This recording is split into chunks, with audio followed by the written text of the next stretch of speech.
friends. Today we are doing a talk. Jeff says he's backstage, y'all. I'm going to bring him forward. We're going to do a talk today about what's going on in the economy here in 2024. We're going to talk about what kind of we're talking to our clients about, how we're coaching people depending on what your financial situation is. Maybe some things you can do in 2024 to set yourself up for financial success. I know there's a lot of uncertainty in the economy right now. A lot of people are questioning what is the best thing to do. Maybe you are dealing with debt issues. Maybe you're dealing with the fact that you're sitting on capital. Maybe you sold an asset because you are deciding to sell high as the market has kind of been on this crazy run that makes sense to very few people. And you're sitting on cash and you're wondering, what do you do with that cash to prepare and move forward and all these different things. And if you know and you watch the channel, you know that we focus more on financial structure than any one financial product. And when you focus on financial structure and you kind of reverse engineer the process, yeah, we need to use products in different ways to kind of help us accomplish our goals and objectives. But it is about structure more than anything else. So without further ado, let me introduce all my friends. And it says, Jeff, brother. So I got Jeff Kamke on here, but it says that, he doesn't have a camera. So I'm going to remove him. Jeff, message me when your camera's working. And we'll go from there. But I got Michael, Matt, and Charles with me. They are all agents with the LIFE180 team. They all run their own organizations. Is how we do things. Everybody that joins LIFE180 is completely independent. They run their own organizations, but we're all on the same mission to educate people about their personal finances and help people regain control of their financial life. And everybody's got their own way of doing things. Everybody's got their own way of doing things. And ultimately, that's what I thought would be really fun on this video today to talk about, is kind of give everybody an opportunity to kind of share what their perspective is in the economy, in the world, and what they're coaching people to do about their personal finances and how to prepare. So without further ado, and by the way, we'll have some chats. Hey Juan, what's going on, man? So without further ado, let's get into it. I'm going to start with, I feel like I always start with Michael, so I'm going to start with Charles today. So Charles, what's up, man? What's going on, Chris? What's going on, everybody? Yeah, man. You and I have a lot of really fun conversations. Absolutely. Regarding all this stuff and the economy and, just personal finance and investing in real estate. And, we've talked a lot about what I got going on in the Dominican Republic, what you got going on. You've invested, in real estate in Alabama and different things like that. But you have a unique job in the sense that, you're licensed, you're passionate about this stuff, and you joined us and you kind of do this. I'd say you do this part-time because you got a full-time job, but you kind of do two full-time things is the way I look at it, because you're a beast, and I love it. But that said, you're in a unique position because you earn a good income and you have contemporaries that you're kind of surrounded by all the time. And I know you have a passion for helping other people that you work with and that are kind of in your same position learn what you've learned. And so I would love to kind of hear your perspective on why you're doing what you're doing, what you think about 2024, what you're talking to people about, and kind of go from there. So first and foremost, I think conventional wisdom around finances is upside down. It's like an upside down pyramid where the point is teeter-tottering. So a lot of people just want to throw money into the 401k and high risk financial vessels. But what I've come to realize is that if you want to build a structure, if you want to build an empire, you want to have that strong foundation first. And so what I've found over all the research that I've put into whole life is that it's the perfect foundation for your finances. I'm not saying that it's the end all be all, but it's definitely just an amazing foundation to branch off of. So I definitely like to educate clients and let them know, hey, this is where your money's at right now. But I've been working on creating these assessments that allow people to take them, and it identifies what the persona is. And then we can ask each other, I say, hey, are you actually putting your money with where your money is in alignment with your values and beliefs. And a lot of times that's a big fat no. So then I'm able to educate them, and they're able to educate themselves, and then start aligning themselves with where their money's at. But looking at 2024 and where we're at, like you said, there's so much uncertainty out in the marketplace right now. People are just kind of sitting on the sidelines. They don't know what to do. You know, the market just keeps going up. And there's a lot of talk of a recession in the future. However, we haven't seen that yet. So there's just a lot of uncertainty. And people aren't aware of safe products to put their money into. And Whole Life absolutely achieves that. You know, 2024 is actually one of the best years to put money into your whole life policy. And this goes back, like, for the past 80 years, 2024 and what we're looking at right now, like, this is the best time to actually put money in your whole life policies. And the reason I say that is because we've had interest rates have just been dropping for the past 40 years, right? And that's not the best environment for whole life. But now that we have an uptick in interest rates, we don't know if they're going to continue to go up, if they're going to level off, if they're going to go back down. But what it does is it just amplifies the general funds of the whole life accounts. So we're going to have strong dividends in the future because of the way those general funds are structured. So overall, 2024, I see a lot of challenges, but this is also just a perfect time to put your money into a vessel where you can have access to it to springboard and invest when deals come up, because I'm pretty sure that deals will be coming up this year and then into 2025 and then possibly into 2026. So be prepared, have your money on standby, and be ready to deploy it to make big moves for sure. I love it. So I talk to people about that all the time, right? Like, I think it's important to have dry powder in at your disposal for when economic cycles happen. I think one of the things that we all talk about, and one of the things we all believe in, and that's why we're all working together, is the cyclical nature of the economy. And 2024 is interesting because, I mean, it's an election year. I think a lot of the indications, technicals would show that the economy makes no sense, but that's a pretty normal thing when it comes to the economy making no sense during an election year. It's these politicians, I think, a lot of times are underestimated in their ability to manipulate things, and the way policy is done, and the way money is printed, and the way that information gets out there to people, and the reality. But at some point in time, we hit a breaking point, right? And things have to correct. And the new way things are happening, and the way that we've had the monetary policy since COVID, and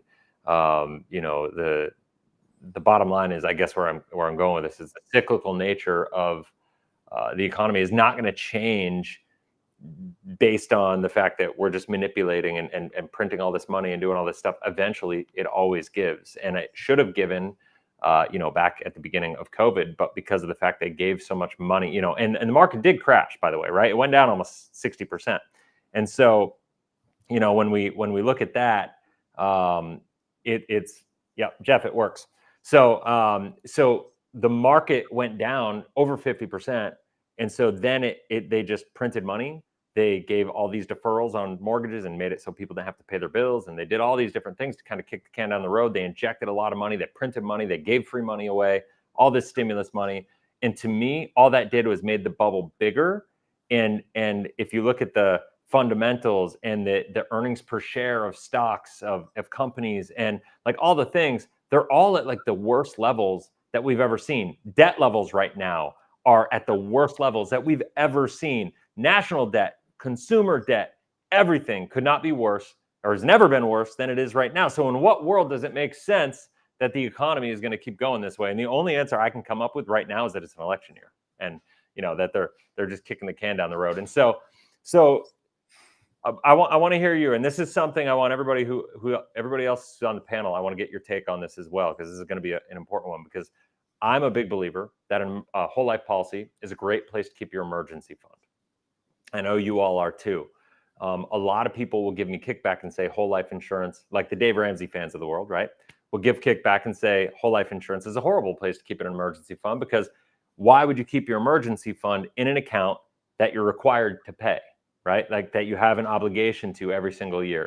And a lot of people misunderstand the flexibility. They misunderstand a lot of elements of whole life insurance. And so I'd be curious to hear like what your response would be to people that say that. Yeah, so when somebody says that, whole life isn't flexible, I would say that's very true if it's a traditionally designed policy. The policies that we specialize in are built for maximum flexibility, because what we want to do is think of the long term. We don't know, what 10 years down the line is going to look like. So we want to engineer that flexibility so we can keep our policies for our entire lifetime. But the reason that you would want to have your money in an emergency fund such as whole life, or use your whole life as an emergency fund, is because you would understand the value of that uninterrupted compound interest that you have with your whole life policy that you don't necessarily have with other vessels. So, weighing those two different options, and I'm not saying put all of your money in whole life as an emergency fund, but it's definitely another vessel to leverage and utilize just to enhance your finances as a whole. It's an important part of the whole financial picture. Yeah, for sure, man, for sure. So, well, thanks, brother. I'm going to. Who wants to go next? I'm going to bring Matt on. This Matt. Let's bring that Matt on and have him. What's up, man? Guys? So you've been hearing what? I'm good. I'm good. What's your take on all this? I know you are pretty opinionated on these matters. Proud of it too.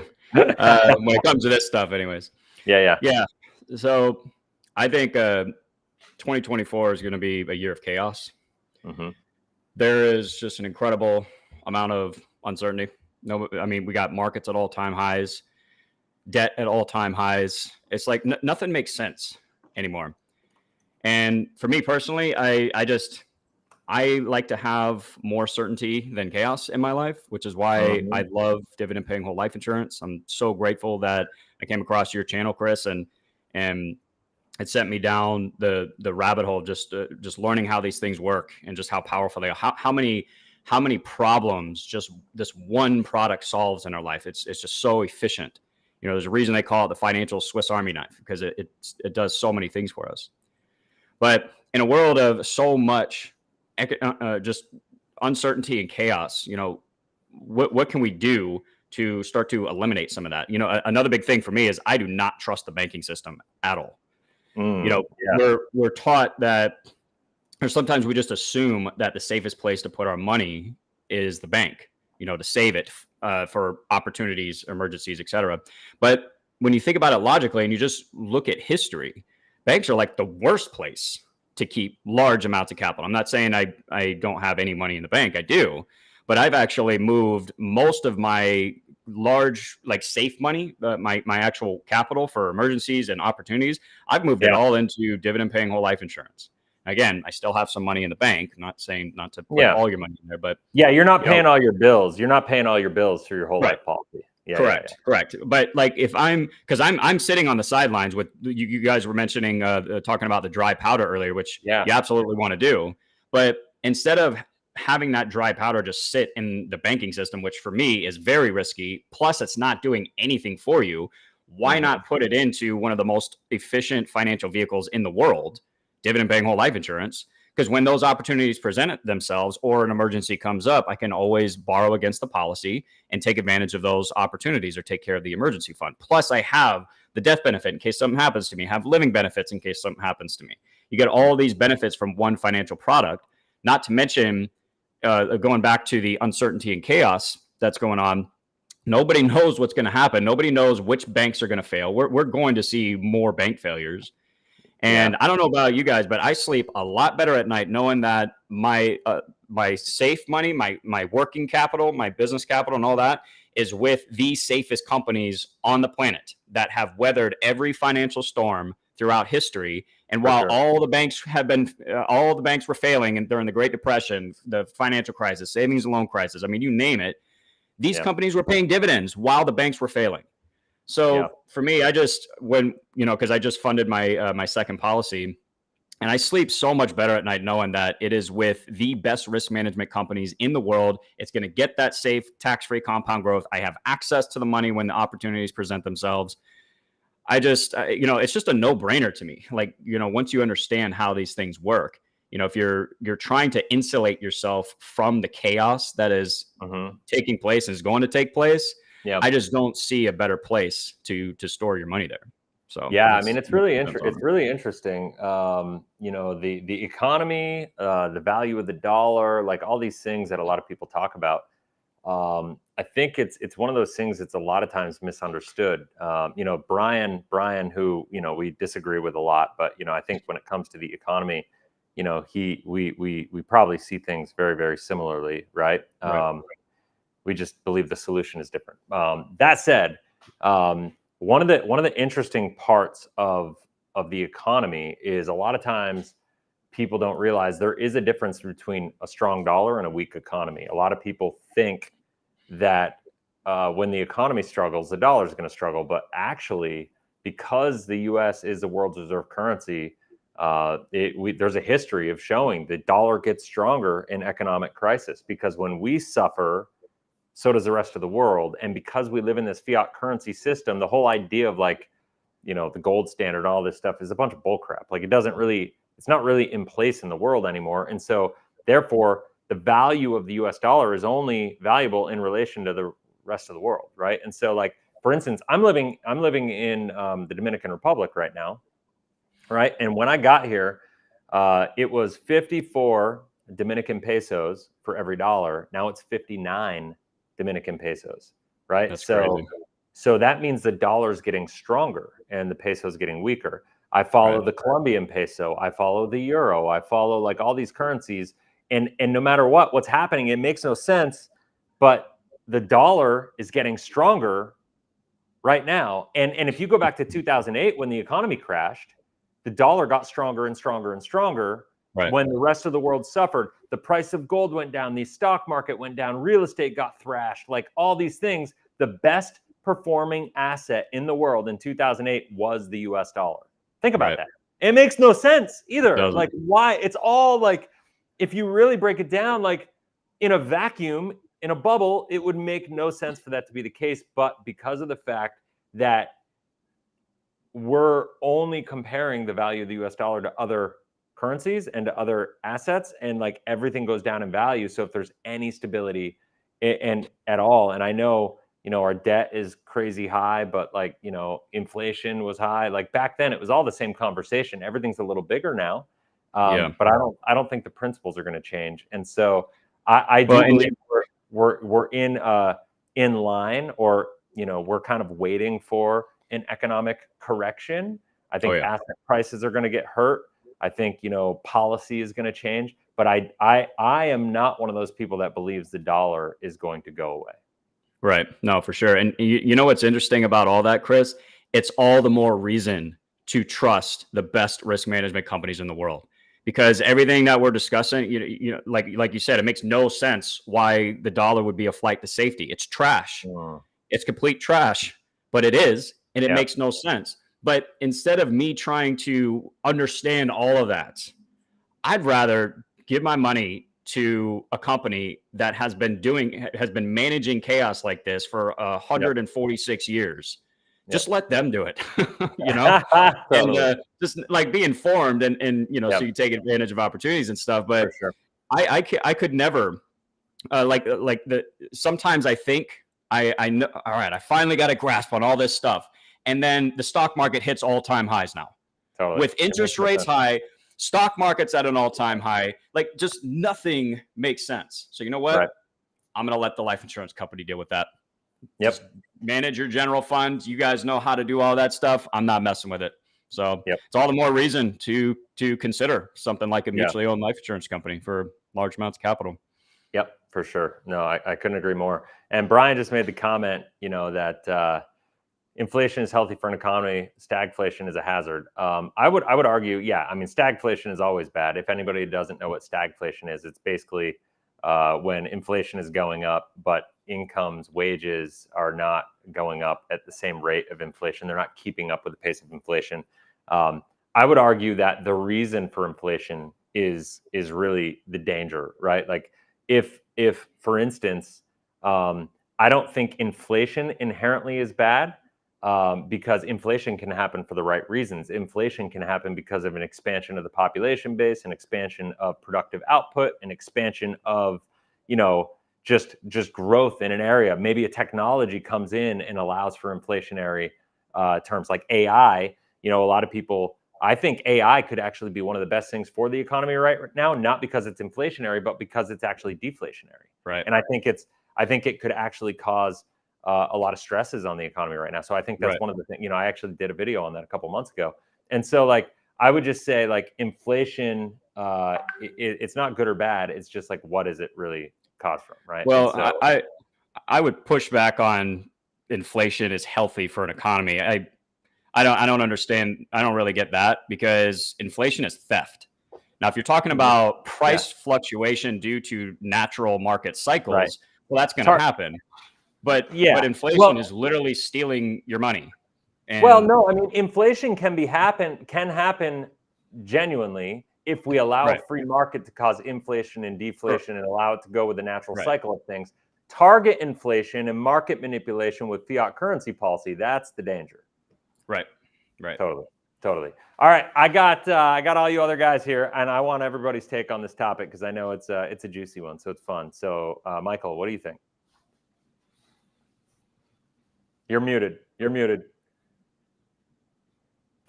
My bad.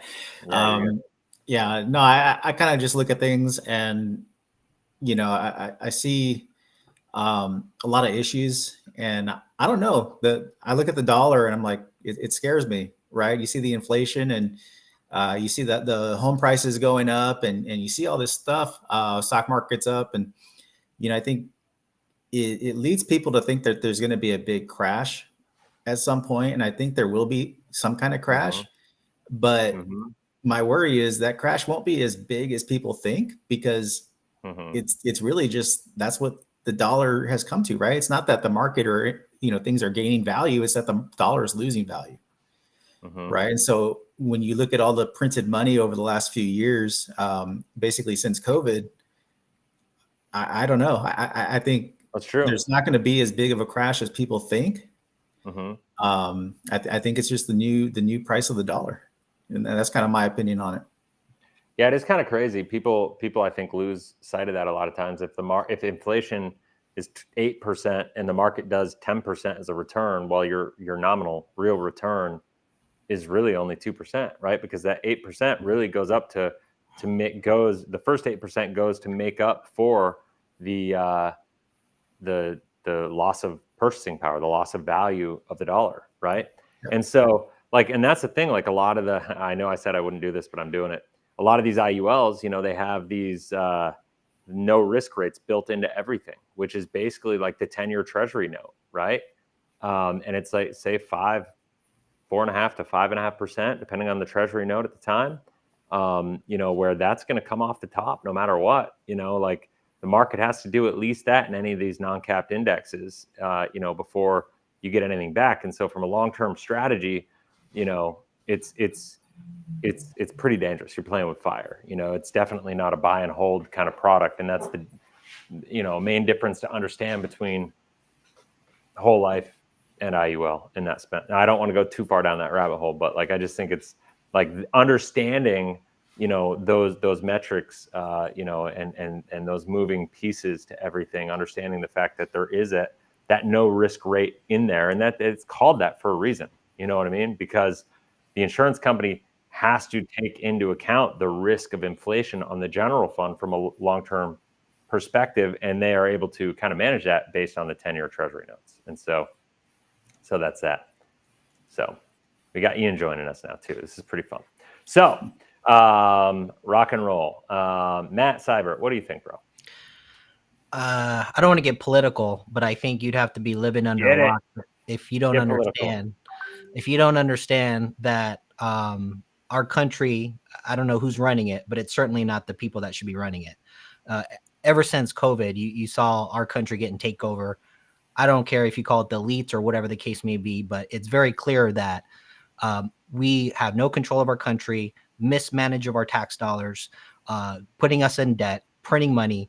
All these people in power, these politicians, are using money for not the best interest of our country. And when you look at what's going on, there's just a complete. It's just a wild, wild west, right?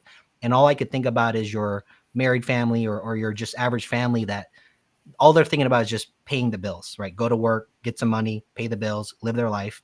And they don't even know what's going on because they just don't really dive into it. Unfortunately, I've been cursed because I can't stop diving into it and see what the hell's going on. But I think when in a world where there's so much chaos, uncertainty, lack of, we don't know what's going to happen, I think Whole Life really fulfills at least a place in people's life to provide certainty, provide control, predictability, more like a safety net, right? I think everybody believes that we should have some type of safety net after COVID and after everything that happened. Not only should you have life insurance, I think that woke a lot of people up, but you should also have your money, a portion of it. They say diversify, right? Don't put all your eggs in one basket. Everybody understands that terminology. But yet, when you look at where everybody puts their money, it's not diversified. Most people have all their money in a 401k, all their money into the market, all their money wherever, of all of these financial vehicles without a long-term proven record, and really actually a poor proven record of being able to keep people in a safe place and all their money without losing it and stuff like that. And so when you look at Whole Life, I think everybody should learn about it. They should put their money into it. I truly believe in it because it has a proven track record for hundreds of years. Like what Matt was saying, they're like the best at managing risk. And when you look at what's going on in the country, I think you can't control what's going to happen in the government. You can't control what happens with the dollar, but what you can control is where you decide to put your money. And I think when you look at all the possibilities, to me, talking with tons of families, a lot of people over the last decade, without question, everybody believes a percentage of their money should be in the safe bucket, a place where there's control. They don't have to worry about losing it. They know that's like the safest place they could put their money. And then a percentage in the risk bucket where they may be willing to risk it. They understand there's risk involved, right? But I think if you look across, the board, our country, they're lopsided. Most of them are in the risk bucket, IULs, 401ks, all this stuff, right? And then hardly anybody has anything in the safe bucket. And I think it's totally backwards. So with all the uncertainty, I think March 11th, the Fed is going to end the emergency lending program. That emergency lending program is what was slowing down the banks going under, all these regional banks. So that ends March 11th. So that's going to be the kickoff. I don't know what's going to happen, but I do know the banks really relied on it. And if they don't renew that, I think that might trigger the whole economic collapse. We'll see what happens, but a lot of uncertainty. Everything is speculative. We don't know exactly what's going to happen, but I just know this. I think people should have a percentage of their money where they know it's safe, that no matter what happens, it's going to be there when they need it. And Whole Life fulfills that for everybody. I love it. I love it. March 11th is right around the corner, bro. Yeah, that's this week. Coming up. Monday, yeah. We should do a special edition on that day. That'll be fun. Mm-hmm. That's cool. Camkey. Can you hear me? I can. Sorry, the private chat popped up right when I was going on mute. Yeah, no, I think for me, this discussion really comes down to some of what Matt was talking about. There's so much uncertainty in the world. We don't trust our government. I think that's been, so many people have had their eyes woken from the last 4 years of how things have been handled. There's a lessening of trust with what's going on and how we're handling things at large, right? From the economy to money to inflation, all this stuff. And just as we see out there, there's obviously a controlling elite that are doing things to disempower most of us. And they don't want us empowered financially. They don't want us empowered when it comes to healthcare. They don't want us empowered across the board. So more people are waking up to this realism, and it can really stir up a lot of emotions in people. And so for me, Whole Life comes in as, how do we take responsibility for our own life? The government's not there to bail us out. They're not there to protect us. They're not there to put our needs first, right? It's the other way around. So we have to wake up to the fact that this is where we're at, and we have to put our big people pants on, our grown-up pants on, and realize if we want something to change in our personal finances, we have to take control of that. And so for me, whole life fits the bill of this is something we can do to take back control over a portion of our money so that we know what it's doing. We have predictable results. It builds a solid foundation to do other things with, whether that's speculative investing or however we want to put our money to work. It's efficient. So it's really control and efficiency for me. So efficiency is meaning, hey, we can put money into a policy. It's flexible throughout our lifetime. It serves multiple purposes. It amplifies many things we're doing with our money. And, another thing that I've observed in the last several years being in this industry is, in not just finance, but in all areas of life, we tend to be very singular focused. We don't see big picture a lot of times. And so if you listen to those, like, the gurus like Dave Ramsey, they tend to get us thinking very isolated, looking at our money in very isolated ways. Like, okay, well, these dollars are going to buy term life insurance. So it's checking off a box. And then, okay, we've got another bucket over here that's for our longer term for retirement, right? And we don't ever think about is there a more efficient way to accomplish both check boxes of life insurance and retirement, for instance, in a more efficient way, right? We get our dollars going further, doing more efficient things. So for me, whole life fits that bill because it gives us both of those aspects. Efficiency makes our dollars go further, which gives us more money to put back into our living and lifestyle, to growing our money for the long term, right? To be able to put money to work. If we're more efficient with the dollars flowing through our hands, we've got more to maybe pay off debt or put that money to work. So that's a huge piece. And then just that control piece, just what that does for our money, what it does for our psyche.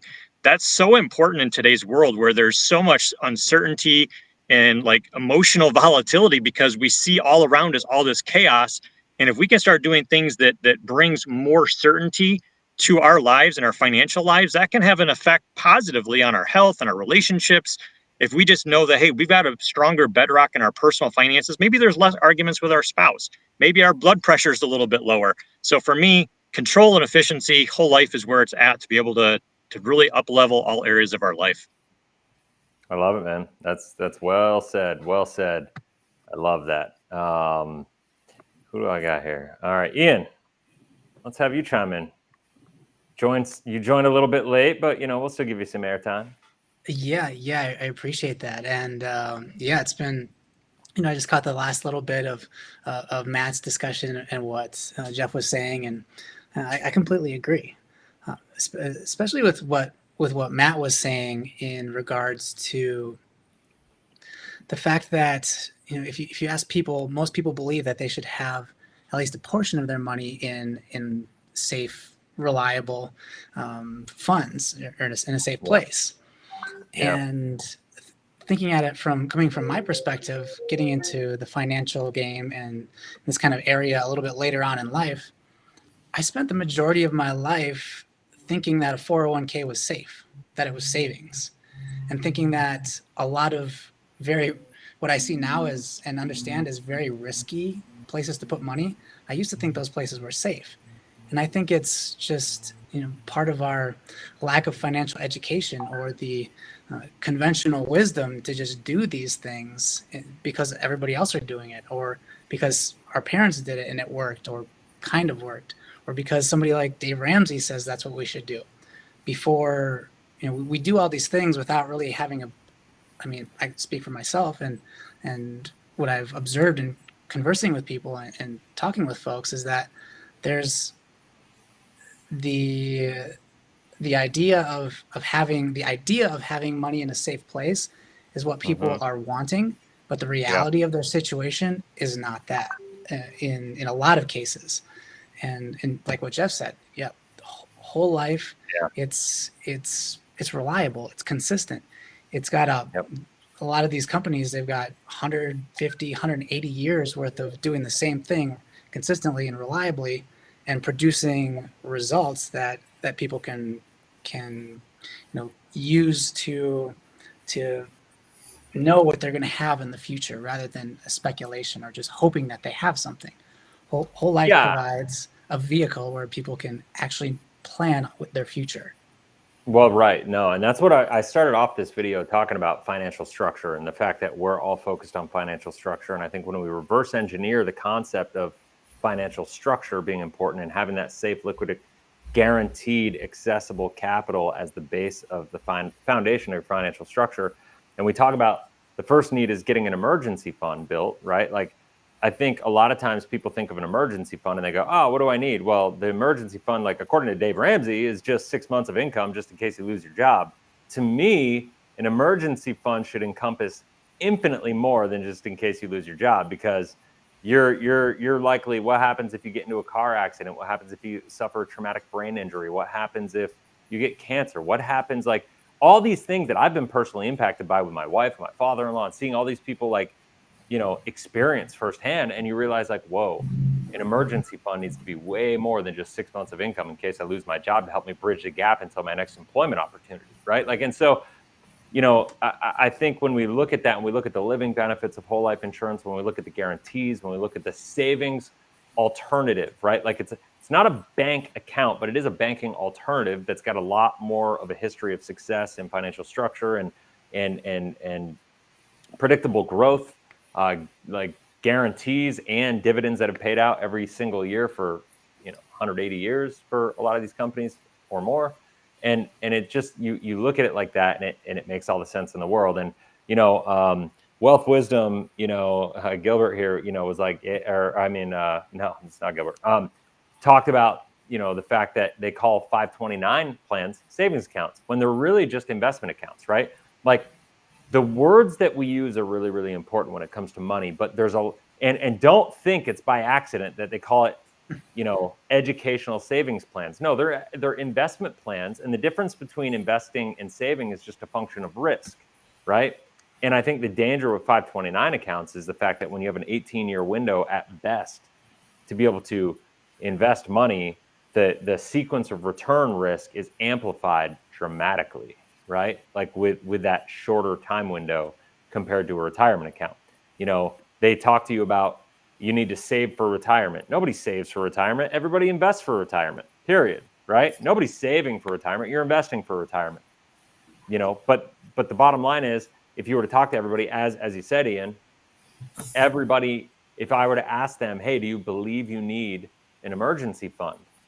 Almost everybody is going to say, yes, I believe I need that, because I think it's just kind of good adulting, right? Like, most people, like, if you ask them, like, I think people would not, unless they're really unique, would not openly admit, no, I don't need an emergency fund, right? Like, most people would say yes. But when you ask people how much they do need, most people will say 3 to 6 months, 6 months most of the time, because that's just the way people are programmed through the media. And they don't have an answer as to why. They just are regurgitating information that they've heard or read or like whatever through an article here or there. And so when you ask them about, like, all right, how much do you need? They tell you that, and then you ask them how much they have, and it's nowhere near what they think they should have. And the problem is, it's because they're focused so much on giving up control of their money, putting money into the 401ks, and putting their money in a place that's not in alignment with their values and beliefs. And then what they just told you that they believe they should do, they're not freaking doing. Yeah. Right? Yeah, Chris. Go ahead. Chris, I learned this the hard way. I luckily for me, I did get into a pretty decent job fairly young. So I was actually able to buy my first property at 24. Nice. But I fell into this trap too, right? I was at a Fortune 500 company, set up my 401k. And so all my money I had no control over, right? I had no access to it. And so I look back at that property, right? I'm 40 years old today, and I was paying extra on the mortgage, and I ended up selling that property, went through some things in life. But a big reason why I sold that property was I didn't have access to my money, right? Like, I didn't have control. And so, like, how valuable is that control, right? That's the conversation I have with people, because, there's a lot of people that sell life insurance as retirement or things that it's not, right? But it is a savings. It's a place to save your money. I think you hit on a big point too. It's insurance, and that insurance piece is pretty important when you have the living benefits and you have the death benefit for your family on top of the control of your money. it's just to me, it's a no-brainer. I consider it a foundational piece to everything I'm building, right? And so if you can start with the foundation, I can go build a retirement portfolio. I can go invest in hard assets. I can go get my real estate. Like I'll tell you what, I always knew real estate was important, and it was one of the best investments you're ever going to find. I believe that 100 times more so now, right? Sure. You know, actually after seeing, okay, I sold that place. I mean, I could be cash flowing $3,100 a month from that property. I could have taken that equity and gone and invested in another property already. So my biggest regret is selling that property. My second biggest regret is putting my money in the 401k. And don't get me wrong, because I know there's a lot of agents out there that will try to scare you into not putting money in the 401k by telling you how risky it is. My 401k performed well because I started around 2005. So when we hit that drop, I didn't have much money in there anyway, right? So I lost a couple grand, and then the rest of my ride was all a bull market. So my 401k performed fairly well, but the reason up until I left my job, but the reason I regret it is because I ended up making decisions like selling my home based on what I had access to. And so it was more the missed opportunity. I also had other real estate opportunities come up that I didn't have access to capital, and I passed on them, right? So it's not that the 401k performed poorly. It actually performed fairly decent, but it was the lack of control that caused me to miss a lot of other opportunities that came my way that would have been much, much better in the long run. And I think one of the things about real estate is that it's for me the only asset that's going to give you inflation, like a pure inflation hedge from a long-term perspective. It's going to get you actual tax deductions, right? But through depreciation and other expenses that you have that go along with the property. And so when you combine those two, like a lot of people think that when you put money into a 401k, you're getting a deduction because you're able to deduct it off the income this year. If you make 100,000 and contribute 10,000 to your 401k, you think you get to deduct it. You're getting a deferral, not a deduction. And so, you know, like once again, it just goes back to that's not a good or bad thing, right? Because if you could get a deduction on your taxes back in 1980 when the marginal tax rate when they launched 401ks was top marginal tax rate at 70%, and you could maybe pay it 35%, 35, 40 years later. Well, that's a fantastic deal, right? Like, so it's not a good or bad thing. It's just, I always kind of tell people, what worked for your parents is not going to work for you, right? Like, and I say that because what worked for my parents is not going to work for me because the economic environment is completely different. They worked their entire careers, but I was born in 1980, so it's just like the perfect part of the cycle when it was at its peak. My mom was 19 years old when she had me. And from that point, interest rates went from 19% to 0%, and they had QE 1, 2, and 3, and they had COVID, all this stimulus and all these different things, right? And so like, there's just been so much monetary manipulation and lowering interest rates that have helped boom the economy. And now how you succeed in a decreasing and flat interest rate environment is completely different than how you succeed and what you need to do to make sure you're successful in an increasing interest rate environment. And so the problem is that people have been trained how to handle their personal finances according to the people that taught us, who it's not that they're well-intended, I think most of the time, people that are trying to teach us things based on, what worked for them, right? Because that's typically how things work, right? If you're an athlete, you're going to teach people how to do something and perform in your sport and, do a certain move or, throw a certain way or do a certain thing based on what worked for you, right? Like that, or based on your own knowledge in that arena. And people that are teaching this stuff, like Dave Ramsey, like I could make an argument that back then, okay, like there were some points to his argument because interest rates were really high, right? Like back in 1980, when a mortgage rate was 14, 15%, yeah, it's probably pretty stupid to have any kind of mortgage debt for as long as people wanted to have, right? And so like the story completely changes and the principles change when interest rates hit 3%. And where my critical lens comes through is I get really critical when people are not thinking critically, right? Like when people just kind of follow and they're just following, this advice that's been done, and people are not asking why enough, and why has the economy, grown more since 1980, in this 45-year window than any other 45-year window in history, right? And if you look at it, the interest rates, that led to it, the tax rate environment, the fact that 401ks were actually created, all these different types of assets were created. A lot of people say 401ks are the traditional way of investing. I'm older than a 401k. A lot of people love Roth IRAs and they think they're this dependable asset. I was in high school when a Roth IRA was created.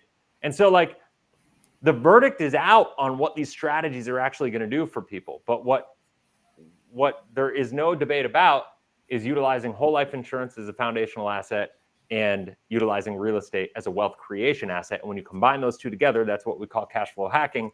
And in my opinion, nothing can come close to it. And here's what I'll say. I can't help myself but go here, guys. I'm sorry. But this is why I love the whole life conversation and I hate the IUL conversation the way that it's sold online, because of the fact that whole life is a savings alternative. And when we sell it right, not saying that everybody's doing it the right way, but when you do it the way that we talk about, you're talking about financial structure and the need for a savings alternative to be able to save capital and then invest in cash flow producing assets like real estate. So it's a savings alternative with a completely different strategy on the outside, to take advantage of these assets that are going to help you create wealth. Whereas an IUL is simply saying, let's shift money from a 401k into this product and have this company that's never had any success really getting good returns for anybody from a long-term perspective, that they're talking about. They've never really had any success. They're going to experiment here, and we're going to use a universal life chassis. And by the way, the only success that the only experience from a long-term perspective that they've had with a universal life chassis is actual universal life. That was the top selling product in the 80s and early 90s, and then ended up being a complete calamity, right? So that's what we're dealing with, right? And so it's just not the same conversation, right? It's a savings alternative compared to an investment alternative. And the challenge is when you go from, should I do a 401k and should I do an IUL? You're really not having the right conversation. You're coming at this from the perspective of, it's still a zero-sum game. You're still dealing with you're giving up control of your money, and there are so many variables on the table that you don't control. And when you put yourself in that position, there's an opportunity cost that comes to that, right? From a long-term perspective. And that's just the way I look at it.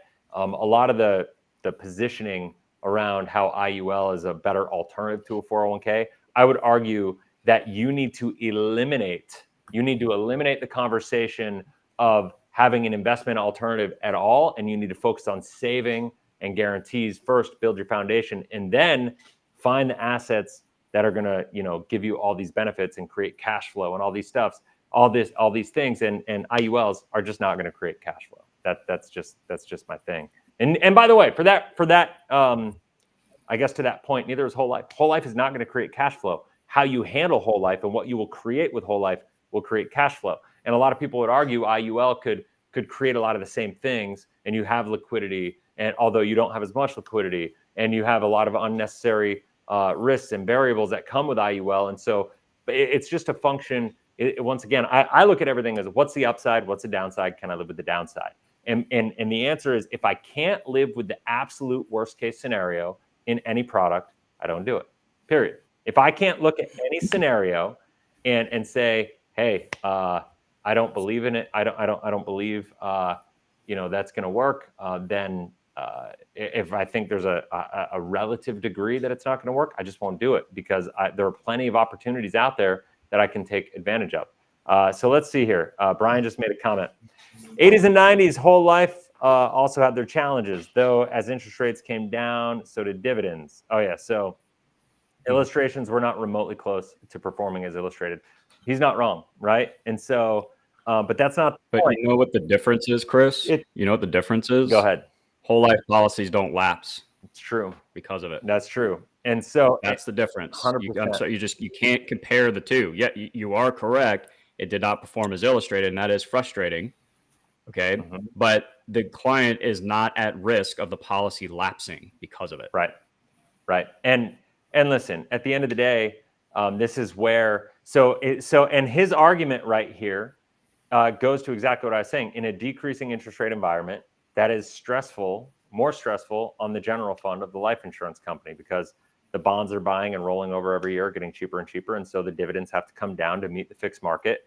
But whereas that was rough and illustrations underperformed, I would make the strong argument that I'm expecting, no guarantees obviously, but I'm expecting over the next 10 years that whole life illustrations are going to outperform what you're actually sold, right? Because of the fact that we're at this all-time low dividend rate for these insurance companies, and we have the guarantees, and then we have the current dividend assumption. And when you look at the illustration on a current dividend assumption, it's just saying, all right, we assume that the insurance company is going to pay a dividend every single year because they have every single year.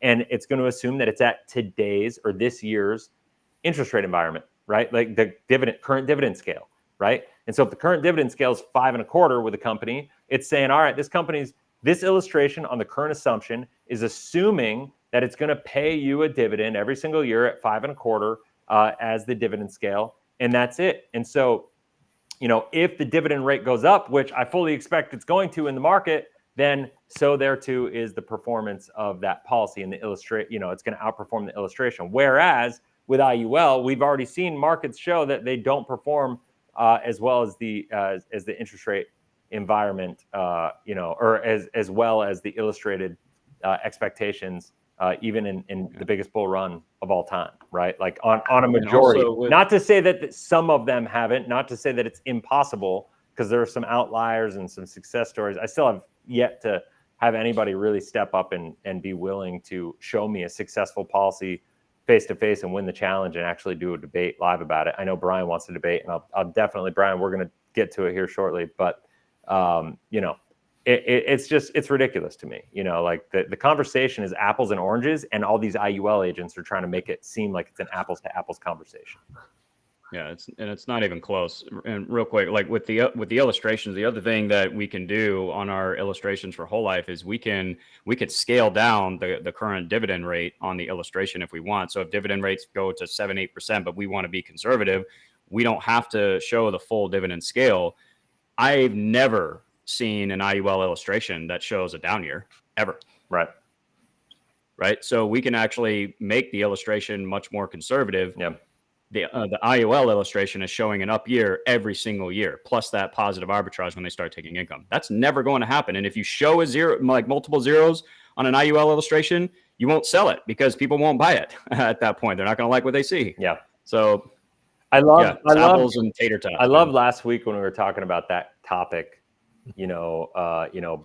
Brian was talking about how, that doesn't really have a negative impact because it's a double ledger system. And, like at the end of the day, though, you cannot take money out of a policy or you have to cover the fees and the expenses from somewhere. And when markets don't perform and credits are not credited to the policy, those costs are still getting paid. And at the end of the day, that's why these lapses happen. And so for him to say that this double ledger system magically solves that problem is just absolutely insane. And if that's what he's teaching, Brian, bro, our debate's going to get really, really heated.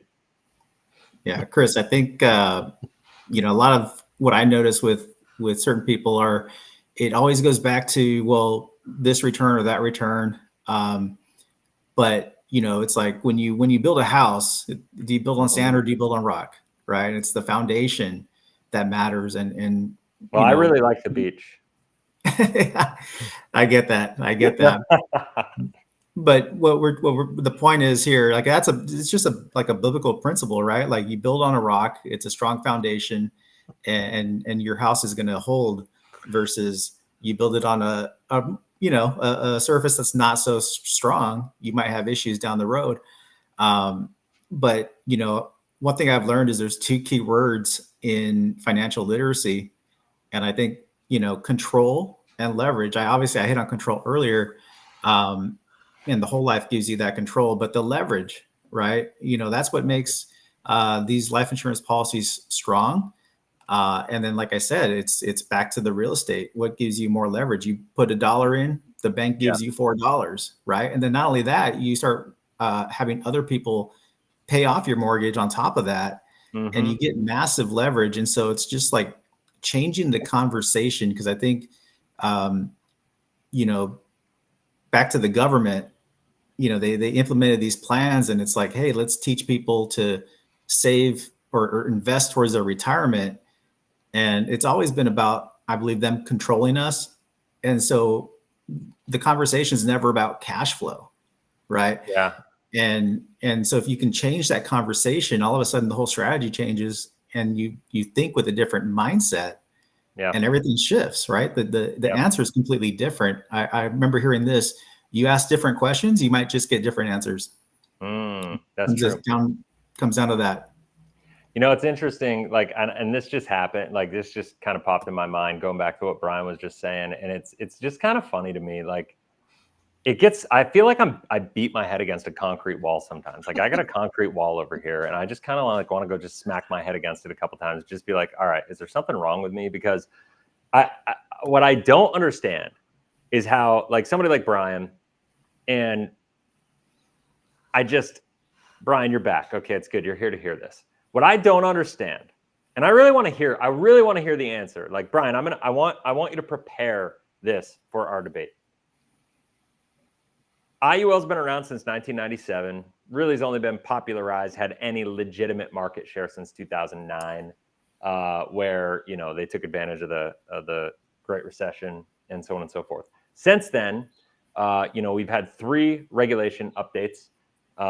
You know, regulation AG 49, 49A, and 49B. You know, we've had a track record of these policies not performing well. I have yet to see somebody going a full cycle of funding a policy and then going through and taking income and actually seeing just one success case of somebody using this the way that everybody is selling it. And so the fact that there's anybody speaking about, I've got this figured out, I have figured out the problems, I know exactly how this is going to work, without having one success case, I don't know about you guys, but in anywhere else in life, that's just a scam. Like, it's like some dude being like, I weigh 300 pounds and I'm 150 pounds overweight or 100 pounds overweight, and I eat donuts every day for breakfast. But guess what? I know how you should get in shape. Like, I know how you can be healthy, right? Like, it's like, have you been? Well, I was healthy once upon a time, you know, like, but like I have, like, it's insane to me, like, that there's not one real long-term success example, and that these people that have been doing this business for 4 years, 3 years, 5 years, 6 years, like, whatever it is, they don't have one piece of fruit on the tree that they can speak to and show, yet somehow they convince people, you know, that somehow this is good, you know. And it's mind-numbing to me, like, and people fall for it, you know. One thing that I've seen in conversing with people selling IUL, and I myself was in WFG, so I learned a lot of the talking points from the inside. And yeah, looking at it from my point of view now, and knowing what I know now, a lot of the arguments for IULs are made with statistics and singular data points. And when you think about, in contrast with the selling points for whole life is sold more on wisdom. Like, these things have been around for a long time doing what they do. When you talk about, Chris, when you talk about IULs being sold as, you know, when you say that how is a company selling an IUL going to get you a greater rate of return than they'll get themselves? Like, that's wisdom. And IULs are sold on singular, again, data points and rates of return and individual numbers, rather than taking a step back and looking at the situation as a whole and like, does this really make sense? Is this really, if you look at all the moving parts, do these products really make as much sense as something that's simple and reliable, like a whole life policy? That's one of the reasons why I'm so sold on whole life and believe in it so much. I love that. That is a great point. And you said, I always say math and money are completely different, right? Like, you could make the math and have these points that kind of show IUL as being great because of the quote unquote math, but the money side of the math, you know, and how money actually works inside of the IUL is completely different how the math shows, right? Like, and so that's that. So that said, we just hit an hour. Anybody have anything else they want to like kind of like land the plane with, you know, take 30 seconds or a minute each to kind of like land the plane? I think in the future, when whether it's a year or 2 years or 5 years, all the stuff that we're saying, we're going to look back and see like how we were right on the right track. And I'm just really excited in the direction that we're going. And I just can't wait till we get to that moment, because I'll just leave it at there because I don't want to go on a tangent. All right. How about you, Michael? Yeah, I just want to double down on what you said. Like, I'm also the very same way of, you know, I get critical when people don't think critically. And if there's one thing I can encourage people to do, or just like think critically, right? Like, and don't just get so focused on one thing. Think big picture. You know, think about things from a long-term perspective. Don't make short-term decisions or long-term decisions on short-term thinking. And really just think critically. Think through things. You know, we all get told, hey, this is what you should do. And a lot of times we just kind of follow the pack, right? Like people are like sheep in a lot of ways. And we got to just kind of stop that mentality, right? Just start to think for ourselves. Yep, absolutely. All right, love it. All right, Matt, what do you think? Yeah, so I guess what I would finish up with is, you know, we've talked a lot about, you know, different financial products today, and, you know, things that are going on in the economy and around the world and stuff. And, you know, one of the things I say on my channel is, at the end of the day, in order to make the best decisions for you and your family and your goals, your life, you have to understand how these different things work. You can't just blindly put your money into something just because that's what the mainstream media tells you to do. You have to, if you're going to take, like, if you actually care about your financial future of yourself, your family, you have to take responsibility for your financial education. There is a direct inverse relationship between how much money the banking system makes off of us and our financial education. The more we know, the more we understand about how these things work, the better choices we can make with our money, the less the less wealth the system is able to extract from us in the form of taxes, inflation, and all this stuff, right? So I would just encourage people to do your research on all of these different things. Figure out what is going to be best for you. First, you know, make sure you have that really solid foundation, whether it's whole life or whether it's something else. It doesn't matter. Who am I to tell you not to do an IUL, even though I would never do it, ever? You know, but as long as you understand what you're putting your money into, then that's going to be best for you, right? But you have to understand it. So I would finish with a couple of book recommendations just based off our conversation today. Killing Sacred Cows by Garrett Gunderson, and then Pirates of Manhattan by Barry James Dyke. Yep. Yes, thank you. Awesome. That great foundation for that. Yep. So that would be my 2 cents. Love it. All right, Charles. Yeah, just to piggyback off what Matt was saying, as far as the financial literacy, it's a generational thing. So if we want to like change generations, if we want to really change the outlook of the future, put less money into the banking system, we have to start teaching our kids. But the way that we're going to teach our kids isn't by you know, telling them. I mean, that's part of it, but it's really showing them. So being the example of how to utilize money in a responsible way. And don't be scared of that conversation. Talk with your kids, talk about building those foundations so that they understand once they go out into the world, they can actually make better decisions and be more responsible. And I think as a whole, it'll just make our society that much better because there'll be so much less stress and people will just be that much better off. Love it, man. Love it. All right.